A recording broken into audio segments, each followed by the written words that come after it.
Okay, let's try this again. I was going to try to set it up on my, tripod here, but that wasn't working because I couldn't get close enough to the computer screen. So if you saw the first link, just ignore that, and we're going to use this one. So I tweeted, I'm participating in the NotatISTE challenge. So here's that. It says giant spreadsheet of things to do. And I came across one that said make your own NotatISTE ribbon. So, that's cool. I can do that. So I went ahead and I made mine. And my current obsession is Pass the Scope EDU. Thank you, Valerie Lewis.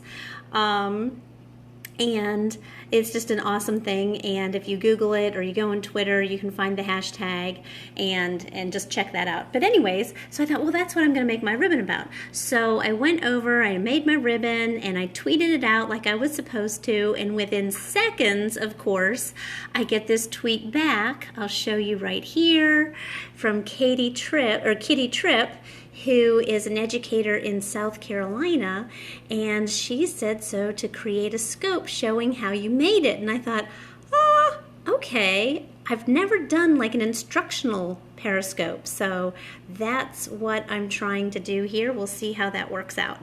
So how did I do this? Well, first of all, if you are in the Google Plus group, which used to be opened up here, but I closed it. So I'm going to go over to my Google Plus and get back in there, but I can't type. So here's my Google Plus, and hopefully that'll come up to the NotatISTE group. So this is a really cool group for the NotatISTE people that you can become a member. And down here in the right-hand corner, there are all kinds of resources. And the best way to get to the stuff to make your own ribbons, and you can see people have made tons and tons of different ribbons, and they've posted them in here.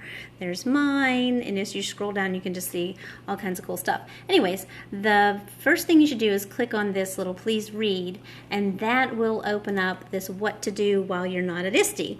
And this folder right here has all of the links and stuff for the badges. So I clicked on that. That pops open the NotatISTE folder, which has all the templates for the ribbons. And you can just use your own ribbons, the ones that are already created, or you can use one of the blank ones to create your own. So I picked this pink one, and I used Pixlr to make my own ribbon. So here's how you do it. You click the ribbon that you want. So if you're going to use the pink one, and on my computer, since I'm using a school device, I don't know how yours will work, but for mine, I have to have the items downloaded to my machine because Pixlr doesn't see my Google Drive, and that's just because of the way I have it synced with this computer. It's about to rain, so I'm going to go let my dog in, so hold on one sec. There's my poor dog. Come on in. Okay, sorry about that. And so you download this ribbon to your computer or however it is that you want to get to it. So it's a file somewhere where you can get to it. Then go over to your computer and go to Pixlr.com. And when you get there, there are going to be two choices. Launch the web app or for the editor or Pixlr Express. And to do this, I use the editor. So open that up. And we are going to start with open image from computer. So you click that and it shows you your computer. So click on the file you want and click open, and you can see that it shows up. And if you need it to be a little bit bigger, you can stretch that out, and you can use your scroll button to change the view a little bit, so if you need it bigger or smaller. So there's your nice little ribbon, no problems. And this is pretty straightforward. You just go over here on the toolbar on the left-hand side, and this opens automatically, and you choose the text tool, and you click right here, and it opens up a text box. And I'm just going to type in a couple of words because I'm holding my phone with my left hand. So suppose we were going to type in, I don't know, Periscope. Okay, and it comes up in a nice boring font, and I click down here, I hope you can see that, and chose Verdana, and just scrolled down until I found a font that kind of looks like, you know, the ribbon font that everybody uses. So I'm going to pick this, whatever it is, because it kind of looks the way it's supposed to look. Now, if you wanted to be really, you know, careful about it, you could go find out what font they use. I have no idea. Anyways, it needs to be bigger. So if you click on this little slider, drop-down box, it opens up a slider, and you can just slide that across until your word takes up, you know, all the room that you want. And you can see that you can go over into your window. You know, if I'm over here, I'm in my little tool editor, but if I go over here, it changes into a little pointer, so you can slide this around or drag this around and position it so that it takes up the space that you want it to take up.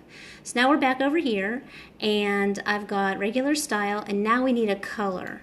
Now, I'll tell you, the color was the hardest for me because you kind of want that pretty cool gold, you know, sort of gold ribbon color. And how you figure out what that is on this little color wheel, I have no idea. So I have to tell you, this is maybe a little bit obsessive, but this is what I did. I went over, I closed that for right now, and I went over to my file, open image, and I went and got a ribbon that was already made. Okay, so I went and I got this one, which somebody else made. I had already downloaded it to my computer. And see how it's this really pretty kind of gold color? Well, I don't know what color that is, but Pixlr makes it really easy to just do a color picker. So you choose this little eyedropper, and you position it over the color that you want, and you click it, and it selects that color and puts it in your little, I don't know what that's called, but in your list of choices. So now we're done with that, and we can go back to our Periscope word, and we need to be in the text editor again, so I'm going to go back to the text editor, click on that, and it opens up Periscope again. And now I've got my color over there, so when I click on color, I can find it. Wait, hold on a second.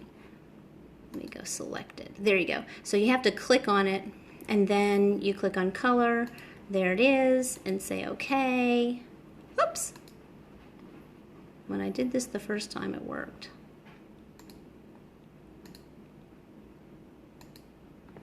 And say OK. And it matches up. And then you say OK again. And now you've got, you know, basically the same color there. And then, if you're happy with that, you're happy with the size and everything, you go to File and click Save, and it'll give you some choices.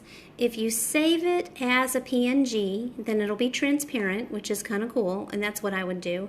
But if you don't want to save it, you can also choose to save it as a, you know, as any other file format that you want. But I'm going to leave it as a PNG and say OK. And it asks you where, and you say no because I don't want to make another copy, and it just saves it to your computer, and you're done. And then you've got that little picture, and you can do anything that you want to with it. So I hope this was helpful, and you guys are my first sort of tutorial type of Periscope, and it was kind of fun. Thank you, Kitty, for suggesting it.